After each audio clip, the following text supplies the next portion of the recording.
Allez, bonjour à tous, nous sommes bien sûr aujourd'hui à Nice, à l'Alliance Riviera, il y a beaucoup de monde pour ce salon de l'UPE 06 et aujourd'hui je suis sur le stand de Sclavo, le groupe Sclavo et je suis avec... Jimmy Humphries. Comment ça va? Ça va très bien et vous? Bah, franchement on a presque du soleil. Ah presque, c'est vrai dans notre région on est plutôt habitué à des journées ensoleillées mais aujourd'hui il n'est pas trop au rendez-vous. Pouvez-vous nous présenter en quelques phrases le groupe Sclavo? Qui vous êtes? Le groupe Sclavo, on est une société familiale et indépendante à 100%. Donc on a un acteur d'origine niçoise, avec le siège toujours à Nice, et on est un gestionnaire global de déchets. Donc ça veut dire qu'on traite à la fois les déchets dangereux, les déchets non dangereux, et l'achat des ferrailles et métaux, avec une multitude de solutions en parallèle et de prestations de services comme la location de bennes, la gestion de déchetterie professionnelle, etc. Ça fait longtemps que vous existez? On a 103 ans, on a fêté nos 100 ans en 2018, donc la troisième génération est à la tête du groupe et la quatrième est rentrée il y a un peu plus d'une dizaine d'années et va prendre la suite. Donc vous n'avez pas vu les débuts de la société? Ah non, ou alors j'ai un très bon anti-ride. Très bien, si on veut avoir plus de renseignements, j'imagine que vous avez un site internet pour venir voir toutes les informations, vos activités? Tout à fait, on a un site internet groupesclavo.fr et on a l'ensemble des réseaux sociaux aussi connus de tous pour venir se renseigner, nous suivre et voir un peu plus précisément qui l'on est et ce qu'on propose. En tout cas, je vous souhaite une bonne journée au stade de l'Alliance Riviera et merci d'avoir répondu aux questions de Radio Vallée. Merci à vous, bonne journée aussi. Alors bien entendu, on est toujours au salon, bien entendu, on parle d'entreprise, comment entreprendre, plein de petits conseils et toujours au stade de l'Alliance Riviera aujourd'hui, même si le soleil n'est pas très présent et je suis en présence avec... Laurence Bombert. Alors Laurence, pouvez-vous nous présenter votre activité? Alors là aujourd'hui je représente les FCE, les femmes chefs d'entreprise, association entrepreneuriale. Bien évidemment je suis ici aussi à titre professionnel et j'ai un cabinet d'accompagnement aux entreprises et organismes de formation. Double casquette alors. Exactement. C'est le rayon de soleil dont je vous parlais tout à l'heure. C'est bien, donc vous êtes quand même une chef d'entreprise hyper active. Un petit peu, oui, et oui. Je sens qu'il y a plein d'énergie. C'est vrai, oui, c'est gentil de le dire. Je sens, vous le transmettez, ça c'est bien, ça fait du bien ça. Bon, mais très bien, et votre société s'appelle comment justement de la double casquette? Expert Active, c'est un membre national en fait qui réunit une trentaine d'intervenants sur la France et je m'occupe du 06, voilà. Donc pour tous les projets là d'entreprises qui se lancent, qui veulent se réorganiser, se diversifier, transmettre.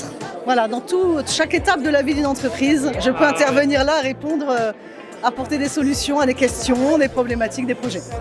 Écoutez, merci beaucoup. Comment on peut retrouver, vous avez un site internet pour ceux qui nous regardent ou qui nous écoutent en ce moment? www.expert-active.com. Tout simplement, on va sur Google et on trouve. Et tous aux entrepreneuriales, il y a du monde.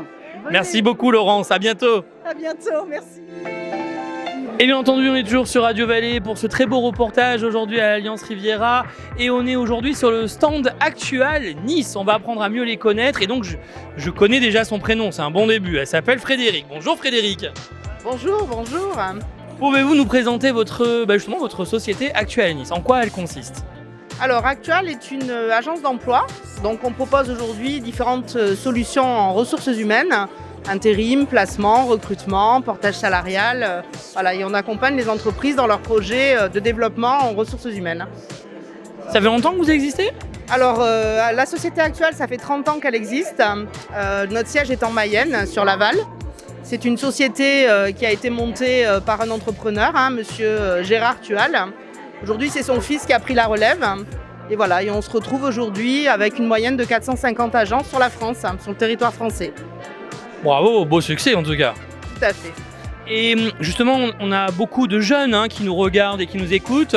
Quelles sont les offres à pourvoir en ce moment? Alors on a beaucoup d'offres à pourvoir en ce moment. On a deux agences sur le 06, une agence qui est au Canet, dont Hubert est le responsable d'agence, et on a une agence donc ici, sur le parc, donc Nice, qui est là depuis 6 mois à peu près, installée depuis 6 mois. On a des annonces un petit peu dans tous les domaines, notamment dans la restauration collective, dans le tertiaire, un peu dans l'industrie, dans le transport aussi, un petit peu dans la logistique. Donc aujourd'hui, on a vraiment beaucoup d'offres à pourvoir. On se sert à peu près d'une vingtaine de sites sur lesquels on dépose nos offres d'emploi. y compris bien sûr Pôle emploi, Le Bon Coin. Et donc on reçoit également les candidats directement en agence, sous rendez-vous ou pas. Mais nous, on tient vraiment à ce que le candidat soit reçu en physique sur l'agence. Voilà. Donc on a des chargés de recrutement qui prennent du temps, qui font de véritables entretiens et qui vont pousser un petit peu sur les compétences transversales qu'on peut dégager chez un candidat aujourd'hui. Merci beaucoup Frédéric, en tout cas vous avez fait de la radio, de la télé toute votre vie, parce qu'elle parle très très bien, il faut la garder. Voilà. Merci beaucoup, allez on va voir un autre prochain stand. Alors bien sûr, on est toujours au stade de l'Alliance Riviera et il faut parler d'assurance. Et oui, c'est important, quand on est chef d'entreprise, quand on monte sa société, il faut s'assurer. Et je suis donc en présence bien sûr de la Matmut avec madame Amoretti. Ferraxi. Alors, donc j'imagine, vous êtes une agence, donc vous représentez l'agence de la Côte d'Azur. Oui, tout à fait, absolument. Alors justement, pouvez-vous nous présenter un petit peu la société Matmut, que bien sûr tout le monde connaît déjà, mais surtout moi ce qui est important, c'est de rassurer nos entrepreneurs qui nous regardent et qui nous écoutent aujourd'hui. Ça fait peur des fois une assurance, non ? Effectivement, c'est un sujet qui peut être un petit peu anxiogène, mais nous sommes là, Matmut, mutuelle d'assurance, depuis maintenant plus de 60 ans, et nous sommes là pour accompagner nos clients tout au long de leur vie, en ayant en tête un esprit mutualiste, et donc pour justement enlever toute animosité autour du sujet de l'assurance. Qu'est-ce qu'il faut faire en premier pour donner quelques conseils à nos entrepreneurs ? Quand on monte sa société, qu'est-ce qu'il faut faire en premier avec un assureur ? Quel conseil, en tout cas, vous pouvez leur apporter ? Nous avons une démarche de prévention de risque, c'est-à-dire qu'on va voir nos clients dans leurs locaux, on fait ensemble une visite de risque et on leur apporte les solutions pérennes pour éviter qu'un sinistre survienne, en les conseillant sur les moyens de protection vol, sur les moyens de protection incendie, toutes ces choses-là qui sont inhérentes justement pour pérenniser la vie de l'entreprise, et nos contrats sont adaptés dans ce sens. Très bien, écoutez, merci à tous les deux et vive la Matmut. Voilà.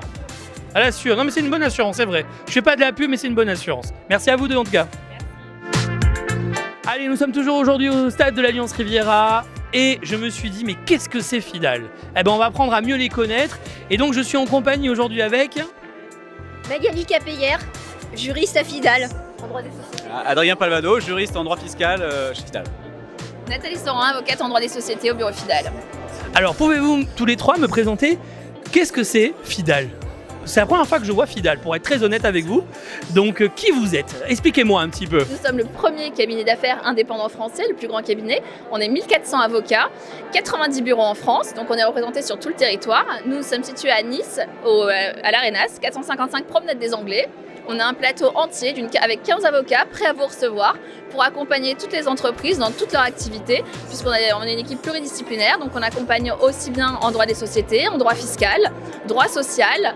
Également, on s'intéresse aux dirigeants pour la fiscalité personnelle, la fiscalité des entreprises, mais le dirigeant, on peut l'accompagner pour la transmission de sa société également, pour son patrimoine, l'organisation. Et on a aussi un département contentieux, et notamment en immobilier. Alors bien sûr, on est toujours au stade de l'Alliance Riviera. Le soleil, c'est promis, il va revenir. Mais il y a du soleil justement dans ces salons. Il y a du soleil parce qu'il y a plein de passionnés, des entrepreneurs. Et ça, c'est génial, l'UPE 06. Et si vous n'avez pas eu l'occasion de venir aujourd'hui, c'est chaque année. Et je peux vous dire, ça ramène beaucoup de monde. Et aujourd'hui, donc, je suis avec bien sûr deux hommes, deux personnes, qui sont aussi des amis entre autres, et qui sont des passionnés. Et donc, je suis avec Pierre Mario et Ludovic Paty. Alors pouvez-vous nous présenter aujourd'hui votre stand ? Vous représentez donc, si je ne dis pas de bêtises, la Fédération du bâtiment et des travaux publics des Alpes-Maritimes. En quoi ça consiste ? Alors, en fait, aujourd'hui, la Fédération du bâtiment et des Alpes-Maritimes regroupe les, grosso modo, 700 entreprises adhérentes et dans le panel très large des métiers du bâtiment. Donc voilà, nous sommes là pour représenter, comme tous les autres industries départementales, nos métiers. Alors, ça fait longtemps que ça existe, la fédération ? La Fédération du BTP des Alpes-Maritimes existe depuis plus d'un siècle et notre rôle en fait est double. C'est à la fois de défendre les intérêts de la profession, mais aussi d'accompagner nos adhérents, nos entreprises adhérentes au quotidien dans leur gestion, que ce soit au niveau fiscal, social, emploi, formation, technique ou tout autre. Donc il y a un vrai accompagnement en tout cas. Absolument, c'est notre rôle au quotidien. Eh ben, merci beaucoup à tous les deux et très bon salon et une belle journée. Bonne journée à tous. Et bien entendu, on ne pouvait pas partir de ce très beau salon qui est très bien organisé, avec bien sûr, comme vous pouvez le voir en images, avec bien entendu le gouvernement, la garde nationale, avec un très beau slogan que j'aime beaucoup, mettez plus de vie dans votre vie. Ça c'est très positif. Et donc je suis avec monsieur.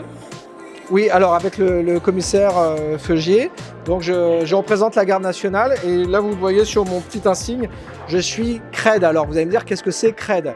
Exactement. C'est correspondant entreprise défense, d'où ma présence ici, effectivement, et on vient de finir la journée, mais qui dure en fait un mois de mise en valeur des réservistes, puisque la garde nationale, on va dire, c'est le fer de lance, c'est la maison de toutes les réserves.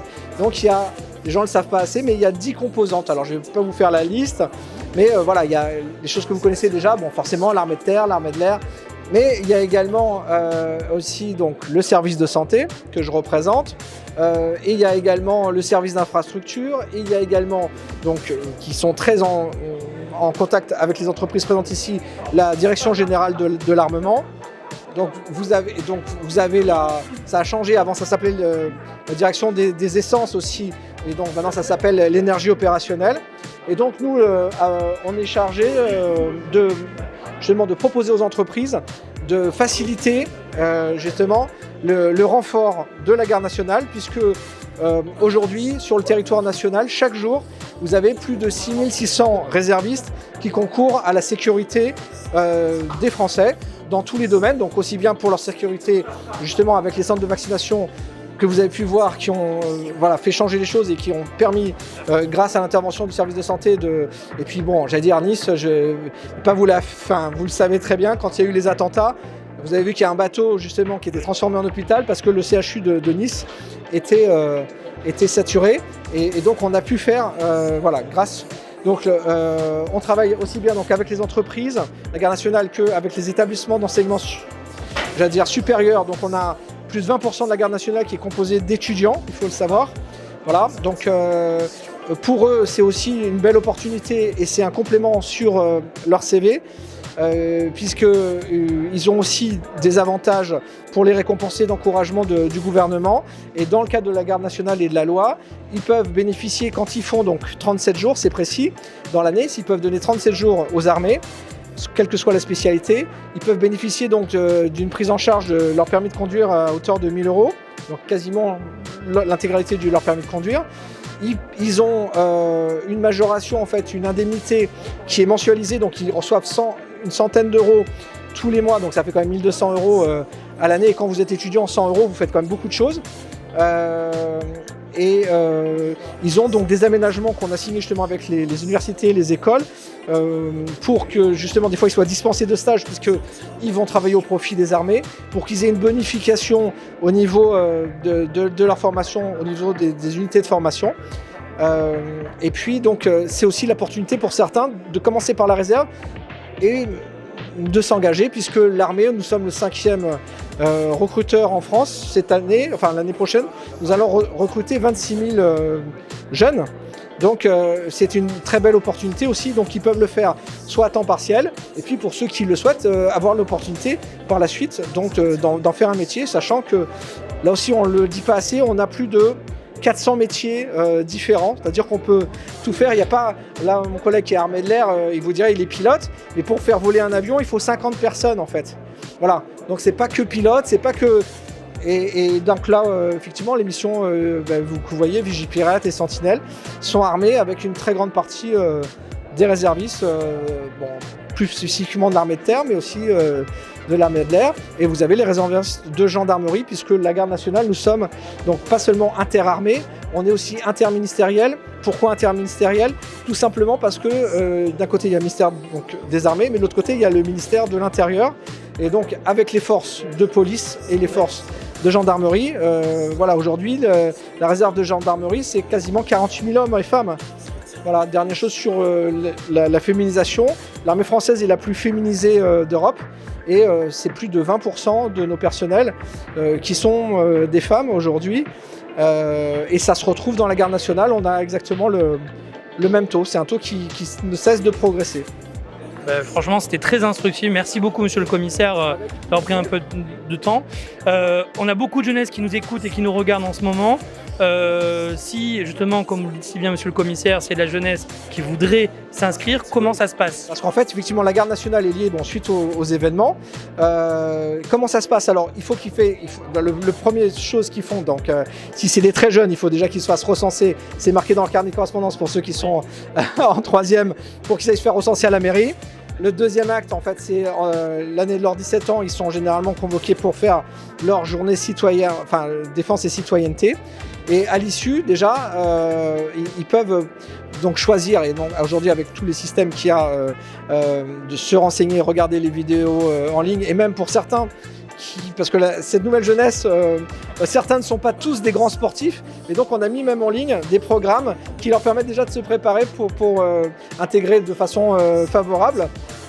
Moi, ce que je les invite à faire, c'est simplement ce que vous avez connu peut-être à votre époque, une préparation militaire. Donc elle existe justement dans les armées, aussi bien donc la marine, l'armée de terre, l'armée de l'air, la gendarmerie, le service de santé. Ils peuvent s'inscrire pour faire des préparations militaires, pour découvrir comme si, à l'époque, quand ils ont fait leur stage de troisième. Donc là, soit ça va les conforter dans leur projet, ils vont dire c'est génial, j'aime cet esprit de corps, ça donne du sens à ce que je veux faire. Ou au contraire, ils vont prendre peur, vont dire non, c'est des fous, j'en veux pas du tout, et ça va s'arrêter là. Par contre, après, le fait d'avoir fait déjà une préparation militaire, c'est aussi un plus, évidemment, quand ils vont candidater pour devenir réservistes ou pour s'ils souhaitent rentrer dans nos armées. Merci du fond de mon cœur, monsieur le commissaire, c'est très instructif. À très bientôt.